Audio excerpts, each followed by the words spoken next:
What's up everybody, welcome back to the channel. My name is Jason. Today we're going to be replacing the front brake pads and rotors on the Surplus Suburban.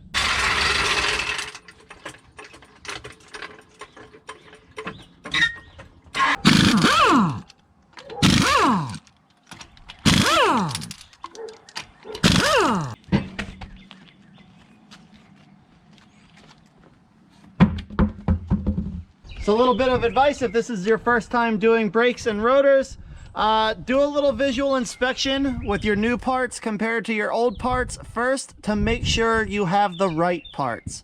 It's pretty frustrating if you don't do that and then you find out that the pieces that the parts store gave you are not the right pieces that you need. So quick visual inspection to make sure that the stuff that you got from the store looks the same as the stuff that's already there.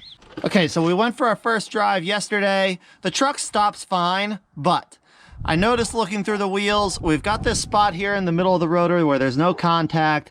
It's not making contact all the way to the edge of the brake pads. It's not making good contact all the way up to the top of the brake pad. So our braking performance is diminished. Not to mention these rotors are pitted pretty extensively, and I don't know how long these brake pads have been sitting. If they've been soaked with oil, what their past is like. There's still a good amount of meat left on the pads of wear material, but I don't know the condition, and I'm gonna be driving this thing with my family in it with me, so I want it to be safe. I wanna make sure it stops when it's supposed to.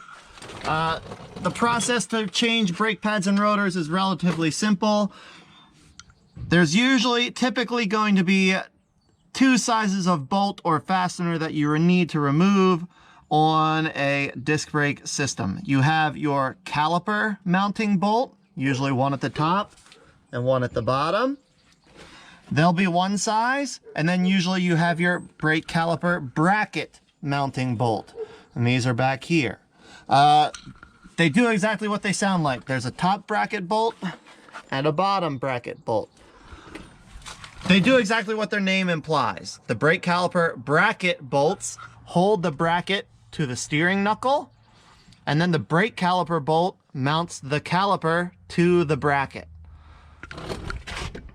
If you're only doing brake pads, you only need to remove the brake caliper mounting bolts. When you're doing brake pads and rotors, you'll need to remove the calipers as well as the caliper brackets. So enough chat, let's get this job done. It's pretty straightforward. I'm gonna let you see how I do it.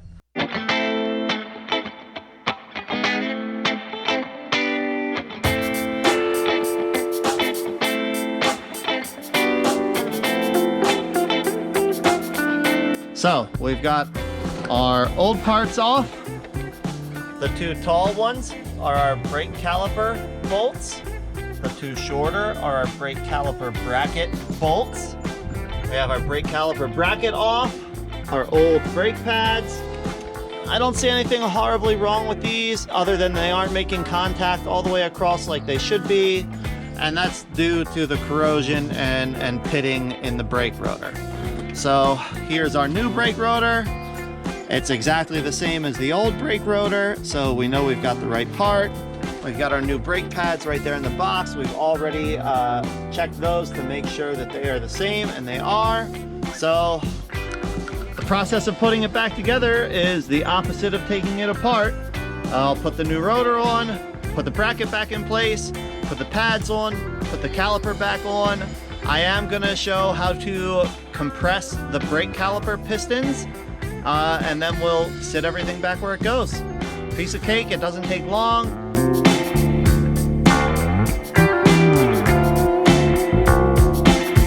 Okay, so even though this is a quick, easy job, it can be done incorrectly. Pay attention to your brake pads when you take them out of the box, especially if they're not the same brand that you had on there before. I have two brake pads with squeakers at the top and squeakers at the bottom. Those are to let you know when your pads are getting low. And I have two brake pads that only have squeakers at the bottom. So you're not supposed to put this pair on one side, this pair on the other side. You put one of each on each side. And I typically put the ones with two squeakers on the inside, because these are dual piston calipers. One piston may push more than the other. It may cause the pad to wear unevenly, and we want to make sure that we know as soon as possible so we don't have to replace the rotor again next time. Okay, so the next thing we're going to do is push our brake caliper pistons back into the brake caliper. So the way I like to do this is take one of your used brake pads, one of your old ones, sit it on there, then take a C-clamp, and I can't do this one-handed, but you put the jaw inside and the screw outside, and then just tighten it down slowly until the pistons return all the way back into the caliper.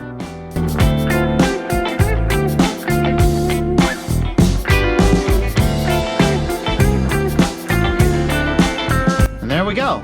We got our new brake rotor on. We've got our new brake pads installed. Caliper back in place, caliper bracket back where it goes. We'll turn the wheel straight, put the wheel and tire back on, and then we'll do the other side the same way.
All right, there we go.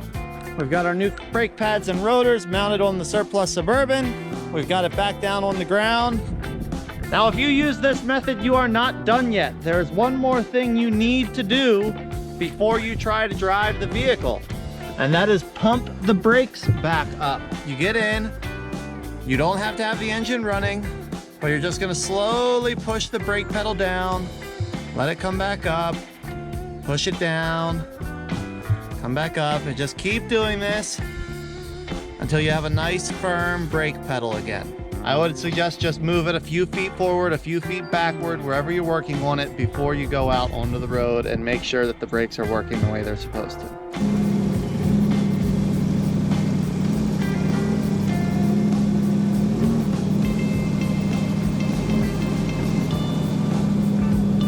There we go, new front pads and rotors on the Surplus Suburban.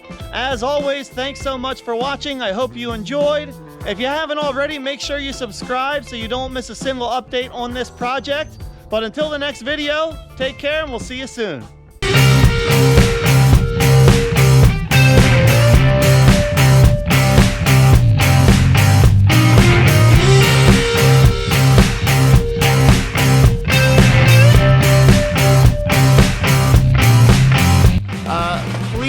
For your own safety and the safety of the other people on the road around you, don't let your brake calipers hang by the flexible brake hose.